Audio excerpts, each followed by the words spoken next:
lost elderly woman strays to a struggling single black dad's door. He lets her stay the night and a broken bar. It was a freezing night, the kind of night when the wind howled through the trees and every shadow seemed alive. Inside a small apartment on the edge of town, Marcus, a single father, sat at the kitchen table with a stack of bills he couldn't quite figure out how to pay. His 8-year-old daughter, Layla, had already gone to bed, her soft breathing the only comfort in a home that carried more weight than warmth. Marcus rubbed his forehead, the numbers on the papers blurring. He had been working 2 jobs, driving deliveries by day and stocking shelves at night, but no matter how much he tried, it never seemed enough. He whispered to himself, "I'll figure it out, I have to." Then came the knock. It was faint at first, almost like the wind, but it grew louder. Marcus froze. It was nearly midnight. Who would be knocking at his door at this hour? Carefully, he got up and opened the door, half expecting trouble. Instead, he found an elderly woman standing there,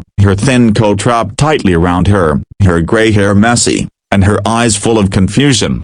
"Please," she whispered, her voice trembling. "Yeah, broken bar. I think I'm lost." Marcus looked at her, his heart immediately softening. She looked frail, like she hadn't eaten or slept properly in days. She clutched a small handbag and seemed disoriented. For a moment, he thought about his own mother, gone now for years, and the thought of her wandering the streets in this condition made something in him ache. "Come inside, ma'am," Marcus said gently. "It's too cold out here." The woman stepped in slowly, her eyes darting around as though she wasn't sure where she was. Marcus offered her the couch, fetched a blanket, and warmed up some leftover soup. She thanked him softly, tears welling up as she took the first spoonful. "My name is Ruth," she said after a while. "Yeah, broken bar. I can't remember how I got here. I was walking home, and then nothing looked familiar anymore. I just kept walking until I saw your light." Marcus nodded, his chest tightening. "Don't worry, Ruth, you're safe here tonight. We'll figure this out in the morning." That night, Marcus set up a pillow and blanket on the couch for her. He stayed up a while longer, watching her drift into sleep. Something about her presence, though unexpected, filled the house with a strange peace he hadn't felt in a long time. The next morning, Layla woke up to find Ruth sitting at the table,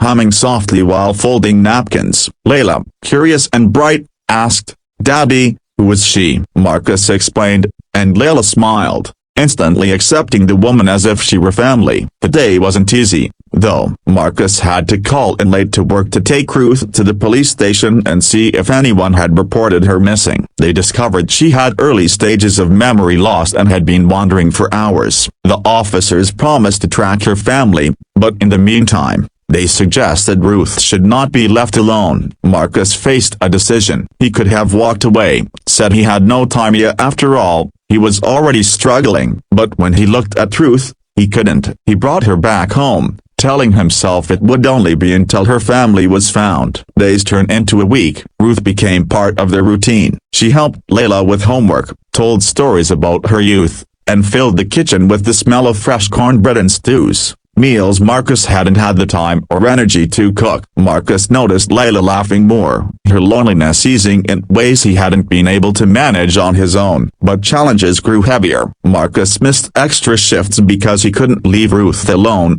which meant bills piled higher. There were nights when he sat in the dark, head in his hands, wondering if kindness had cost him too much. Yet every time he thought of letting someone else take over, he remembered Ruth's trembling voice at his door and the gratitude in her eyes when she felt safe.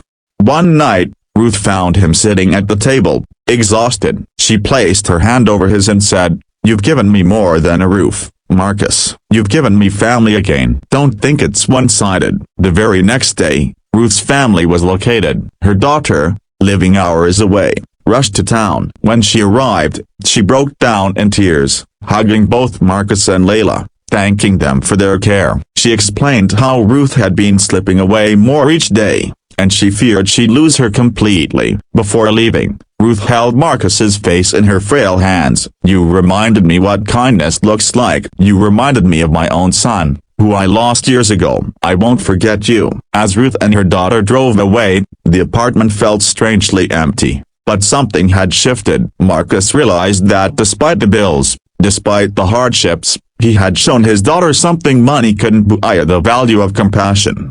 Weeks later, an envelope arrived in the mail. Inside was a handwritten letter from Ruth's daughter and a check. She explained that she wanted to repay him for the time, care, and sacrifice he had given. With that money, Marcus was able to catch up on rent and give Layla the things she had been quietly doing without. But more than the money, the real gift had already been given. Layla looked at her father one night and said, "Daddy, I want to be like you when I grow up. You help people, even when it's hard." Marcus hugged her tightly, tears stinging his eyes. In that moment, he knew he hadn't just opened his door to a lost elderly woman, he had opened his heart to a lesson that would shape his daughter's future.